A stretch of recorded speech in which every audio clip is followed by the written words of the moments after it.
welcome to episode 3. We welcome today Floss Styles. She's a first generation farmer and, well, she's done something a bit different. She set up a Facebook group which brings other first generation farmers together. It's a place to share tips, experiences, and just encourage more people into the industry. But before we kick off, we'd like to give a quick shout out to a few people who've sent in videos to feature on the episode today. So thank you to Briar Jones, Aaron Kennedy, Meg Lawrence, and Matthew Stiles. We hope you've got your cuppers at the ready and enjoy the episode.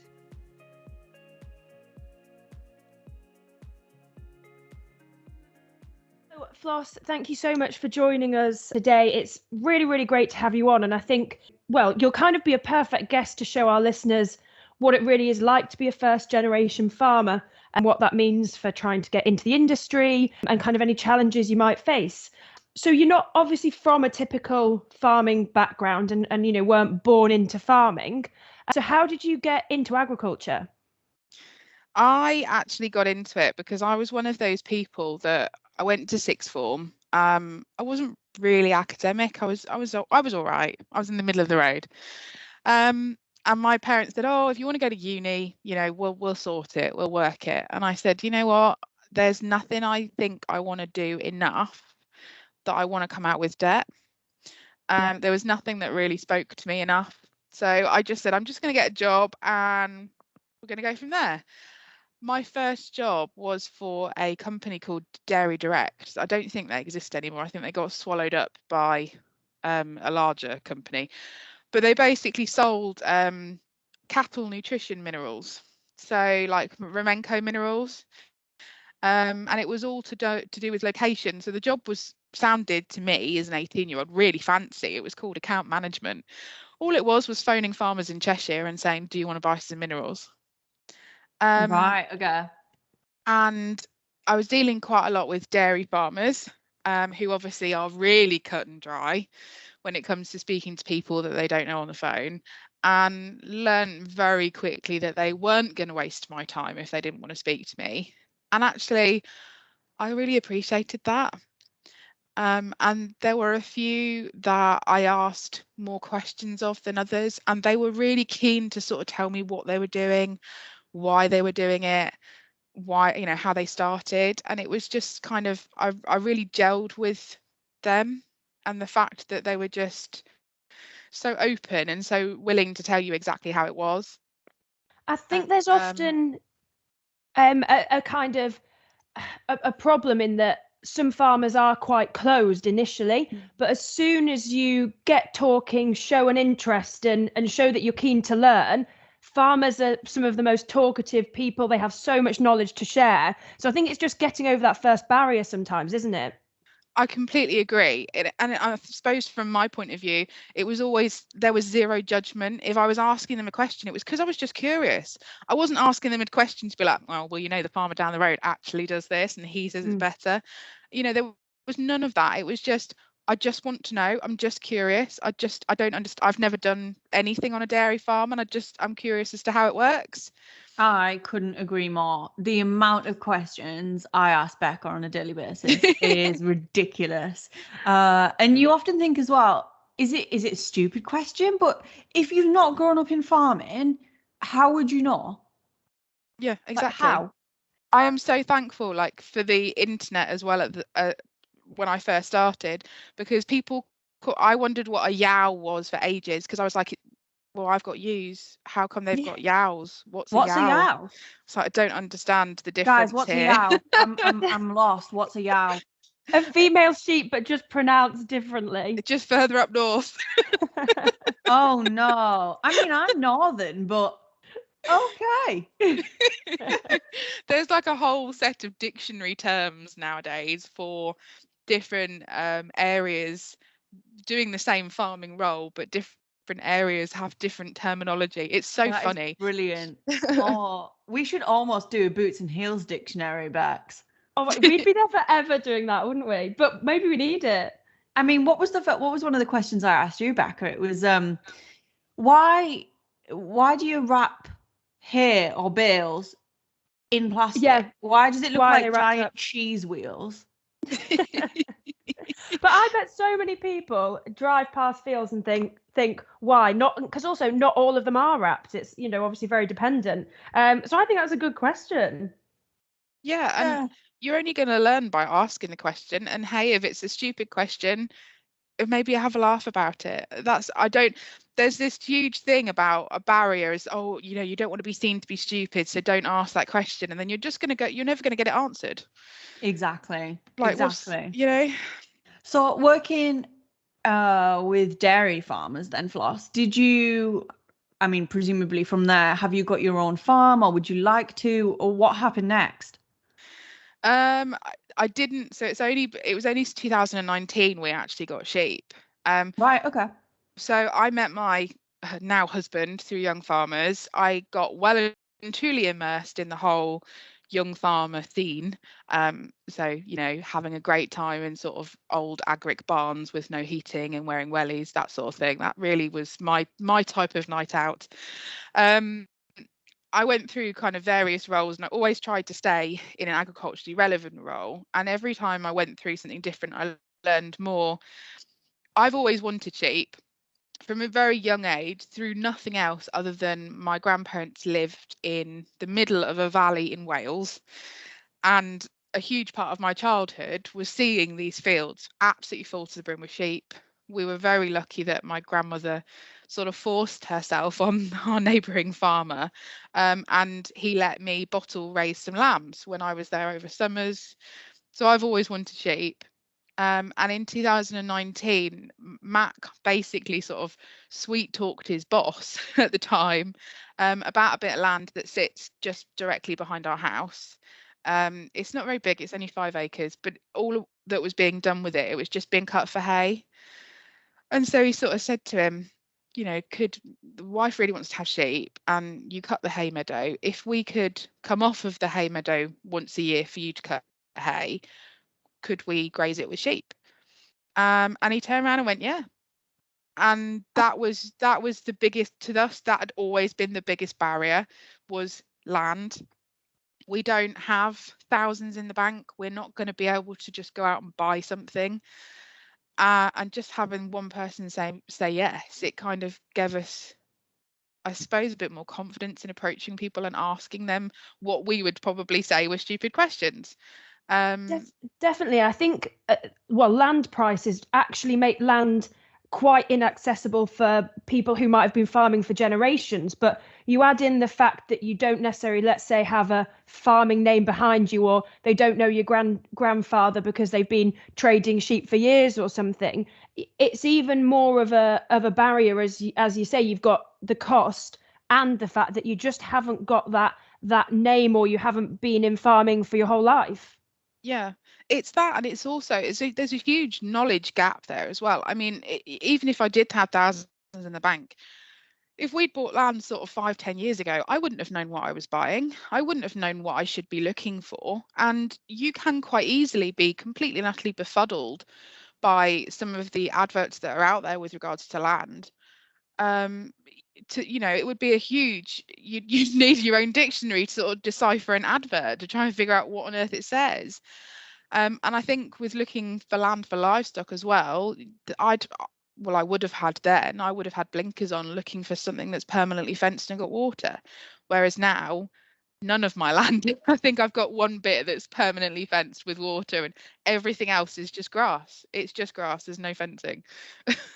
So I guess, well, for people listening, especially, I have no clue on this, and it's something I really do want to learn, is if somebody wanted to become a farmer, say, or wanted to have livestock, or just get involved, really. How do you go about that? What's the steps? Do you first look for land? Do you then look for sheep or produce? I have no clue. Can you enlighten me, guys? I can try. For us, we were just realistic. I didn't go out looking for, hundreds of acres of land. We started with 5 acres, and I started with a cade lamb and a wether that a friend had actually given me as a birthday present. And it kind of snowballed. I got a few more sheep from said friend. I bought them when she sort of started winding down to move. I actually arranged for them to be delivered when Matt was at work because he didn't necessarily agree at the time. And then it kind of snowballed very quickly. I went, I've now got too many sheep for this one bit of land, and that's how it sort of gathered momentum. I think livestock in particular is more accessible for people coming in who are new entrants and first generation farmers, purely because it's more affordable from a starting point. You know, you don't need a huge bit of land, you don't need thousands of sheep, you can quite literally just start with 2. Definitely. I mean, I have to say my sort of present, a lamb, I'm completely on board with that. But I guess off the back of this and kind of being a new entrant yourself, you've started, well, you've got a pretty good social media following based on the fact that you're a first generation farmer, which I think is it's a really good use of social media because, as you've mentioned before, it's just a really good way to learn things. So why did it start? How did it start? And what do you think you're going to achieve from it? To be honest, I don't really know. That I use social media a lot to connect with people that I probably would never otherwise meet, and a lot of it is asking them questions. I've got sort of a core group on there that I've probably asked them so many really stupid questions. I've given them a really good laugh over a few years, and then it kind of came full circle, and I had people asking me questions, and that was where the idea for the Facebook group came up, because I was like, well, I'm going to be honest, I'm still new, I'm still learning, I don't know everything, I have yet to meet somebody who knows everything, so why wouldn't it be better for there to be a place where there can be 6 or 7 voices answering this question rather than just one? Definitely, and I think it's a unique thing that it's, first generation farmers, because it makes it probably, I'm not going to say a safer space, but everybody's been there, and I guess less judgment, and it just makes, first generation farming, it becomes a bit of an advocate for that, I guess. Yeah, and that's the whole thing I kind of wanted it to be. I didn't want it to be, it's not just about me, it's not my group. I like to say it's not my group, it's everybody's group, because it's not just there for me. I benefit from the group as much as I benefit from anything else. Everybody, I've always said, you get out of it what you put in, but seeing other people ask questions and seeing other people's answers, people bring up stuff that I never would have thought of, and that's the whole idea behind it. There was a very big Facebook group some years ago that sort of went through a really bad rap. It was covering sort of the whole of farming, so loads and loads of different voices, and it was just full of judgment, people asking question and people coming back and saying, well, if you don't know the answer, you shouldn't have animals. Yeah, well, that's great, but people don't learn if you keep judging them and then don't ever help them. Like, you didn't get here, you didn't pop up one day and went, right, well, I now know everything about cattle farming, so I'm off to do that and be the best at it, see you later. Everybody's got to learn, and it's just trying to put everybody in the same footing.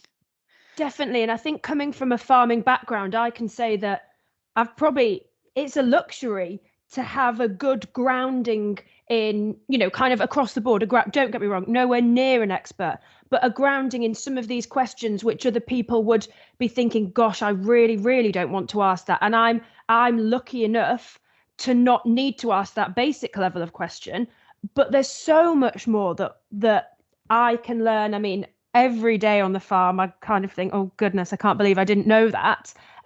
So I think, having this safe platform just makes a massive difference. Yeah, and it gives people confidence to speak to each other. I think that's a big thing. I wanted it to be a community. I wanted people to make friends with each other. I'm not suggesting you be best friends and suddenly start meeting up at the pub, although that would be great. But it just wanted to have a community feel about it, and also, more than anything else, I guess, give people a support network, because that's a big thing agriculture as an industry is missing, is some level of support network. I think with all the changes agriculture is going through at the moment, all these big shake-ups, to a certain point, everybody's a little bit in the dark, and so everybody's asking questions. So yeah, I feel like that should bring people together a little bit more. I think That's that the hope. community, yeah, I definitely think that community spirit really shines through with what we've requested. I mean, for this podcast, we asked your followers to send in some videos to feature on the YouTube version, and quite a lot of them have done that, which is amazing to see. So, I mean, what's it like to get that support and to be able to share similar stories and show what we do? I think that's amazing. I mean, I would say they're not my followers. I think everybody in the group, I don't know how. I've never taken it back to social media to see who follows who, to be honest.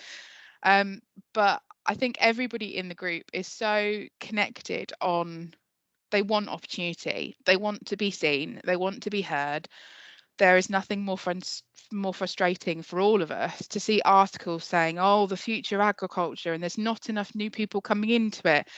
And we're all sat here, 1,000 of us, going, well, hello, we are here. I mean, what are we, you know? And so I think that's kind of amazing. And that's why I really wanted to open it up and have everybody involved. Because as I say, it's not my group. There's 1,100 people in there. There's probably many more other first generation farmers out there.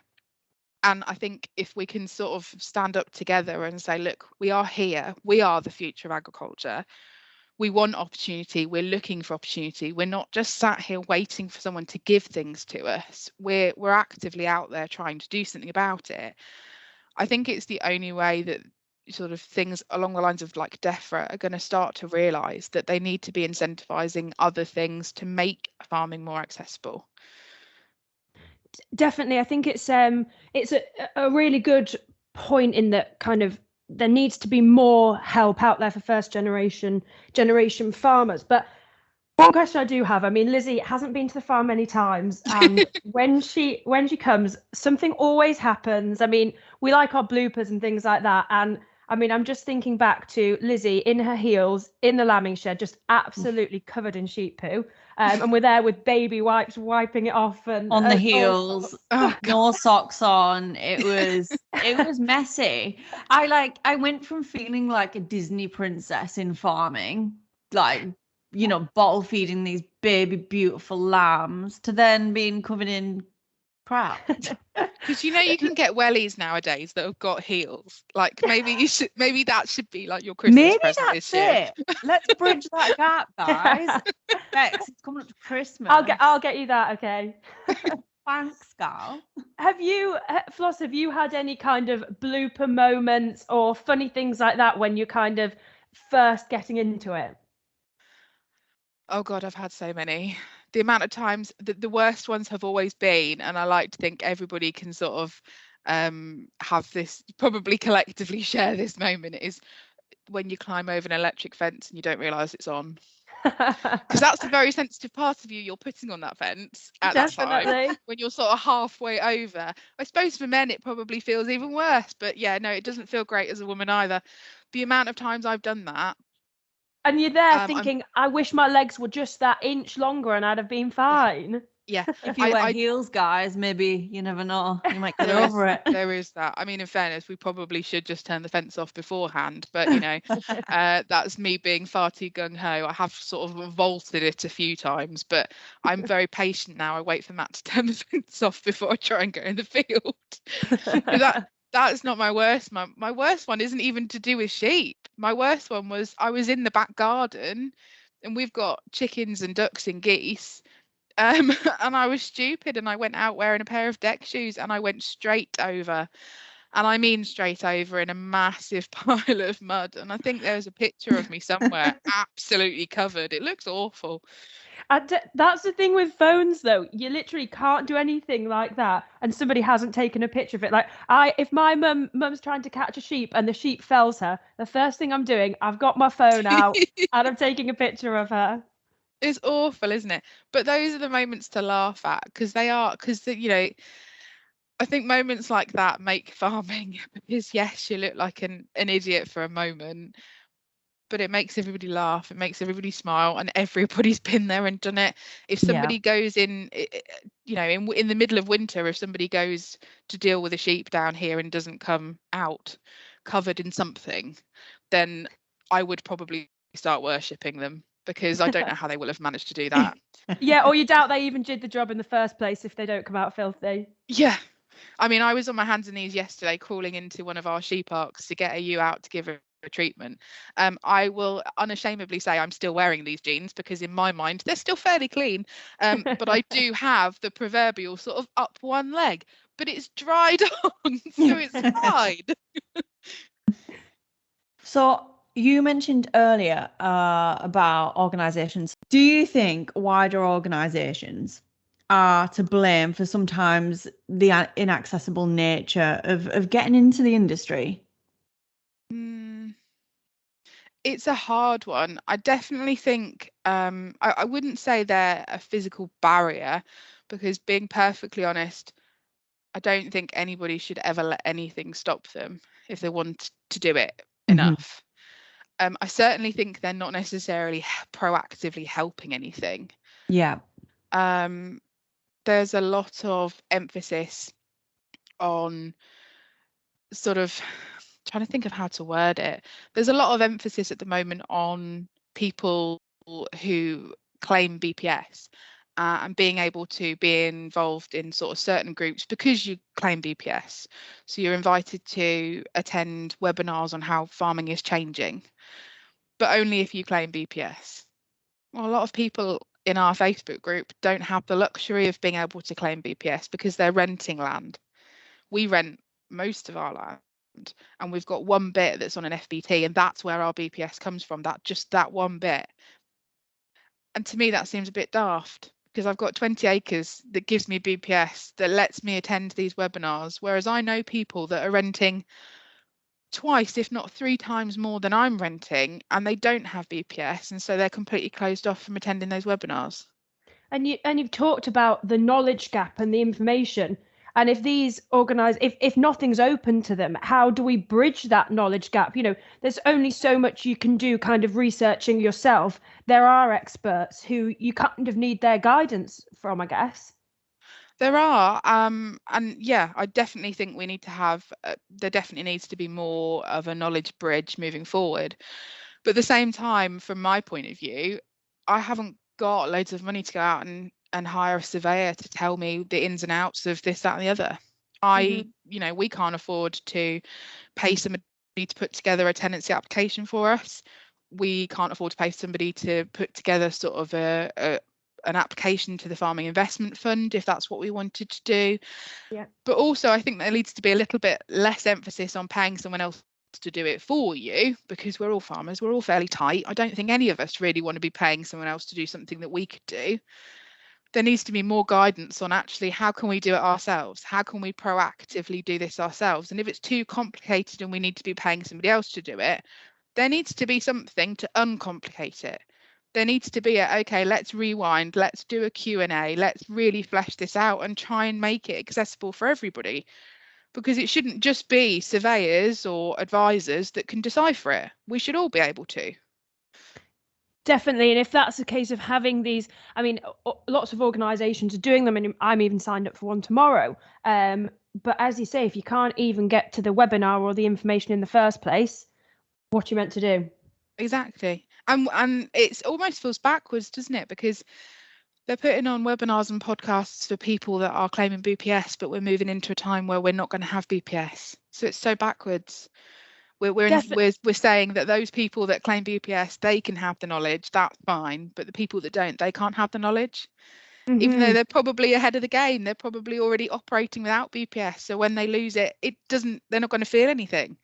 That's a really interesting point, as you say. For a lot of the first generation farmers, they could, as you say, they're functioning without it. Maybe they've improved efficiencies, or they cut costs in other areas or something. And I think we've had a few guests before, probably in the first series, but they've said that some of the best farmers that they've met are first generation farmers, and probably because they haven't had things handed to them, they've had to work around a lot of problems and challenges to get to even that kind of level playing field, before they can kind of get on in farming, basically.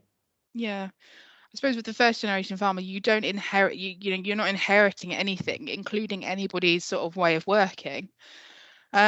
it's not, I definitely don't think it's just first generation farmers now. I think a lot more sort of generational farmers, so sons and daughters, are starting to look a bit harsher at the way things are done on farm, and can we improve it and can we change it. But I think first generation farmers pretty much come in with the mindset of, well, we'll try that and see if that works. No, that doesn't work. Okay, well, we'll try this. No, that's not going to work either. Okay, well, we'll try this. I think they're just a bit more adaptable to the change. It's a bit more, we'll try a few things and see what we like and what we don't, as opposed to, we'll try this one concept and then our farm advisors told us about this other one concept, and we'll try, I think people need to be a bit more willing about stepping outside of the box and stop putting a label on that one thing you're doing. Because I think in reality, the best way we're all going to have of working moving forward is going to be taking a few things from loads of different approaches and sort of meshing it together into fitting with how your system works. Yeah. Yeah. And whether it is first generation farmers or generational farmers, the next gen, and everybody's looking at different ways to go about things and how we can do things better and looking towards the future. What does the future hold for you, Floss? What are you looking to do? What about your group and the initiative? What's next? For us, personally, we're trying to get a tenant farm. It's going to be a long battle. I think we're 4 applications in now, and we've got another couple that we're working on. It's going to be a bit of a long slog, like I said, and we're not due any huge inheritance. Without robbing a bank, we're not going to have enough money just to go out and buy a farm. So that's kind of our only viable way in, but we'll keep farming until we get there.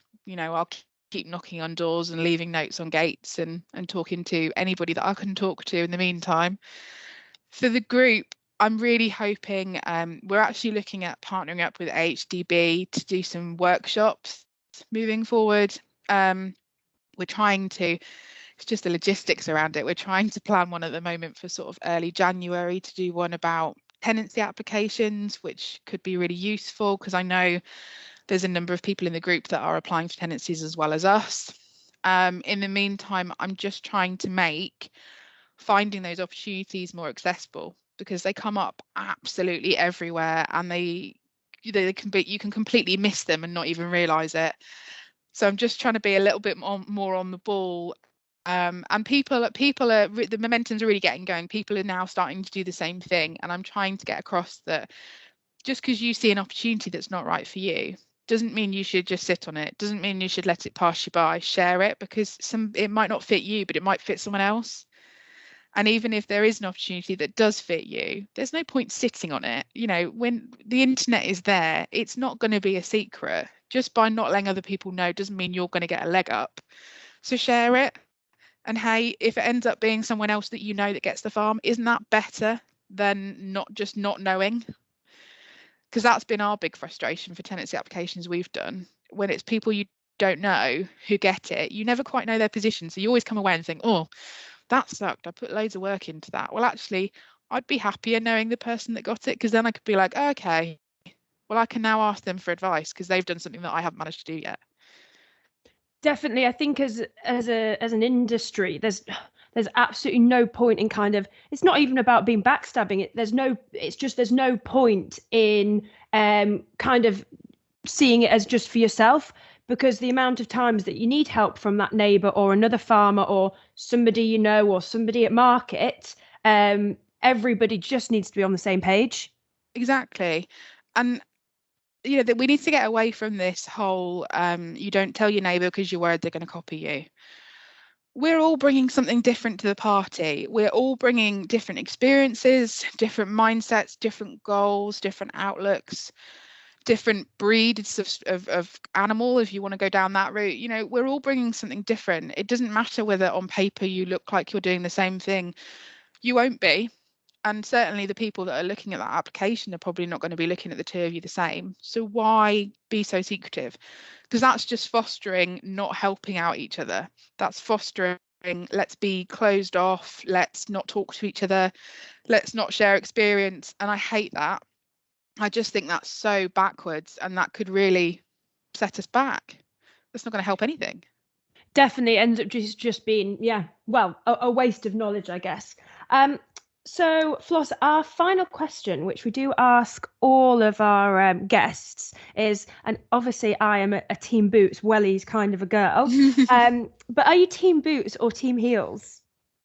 I think the last time I wore heels was in 2016 when I got married. So I'd definitely be boots. Sorry. Lizzie's going to be so disappointed. No, I mean, to be fair, you were due a Team Boots, Bex. Yes. Fine. Really I'm back on the scoreboard for boots. Oh, thank you so much for joining us today, Floss. It's been great to have a chat, just to learn more. Thanks for and having hopefully, me. If people want to get involved in the First Gen Facebook group, how can they do that? Yeah, so you can find us on Facebook, First Generation Farmers. I think we're the only one with that name. There's a cow in our picture. Perfect. Well, we'll share that on our socials as well. So if anybody's interested, they can get in touch. Brilliant. Thank you, and thanks for having me. Thank you. Thanks. It's been great. Thanks again for listening. As always, we'd love to hear your feedback and thoughts. Please do send us a message on our social medias at Boots and Heels UK. Don't forget to join us next Saturday at 9 o'clock for episode 4. It's available on all your usual streaming platforms. Thank you.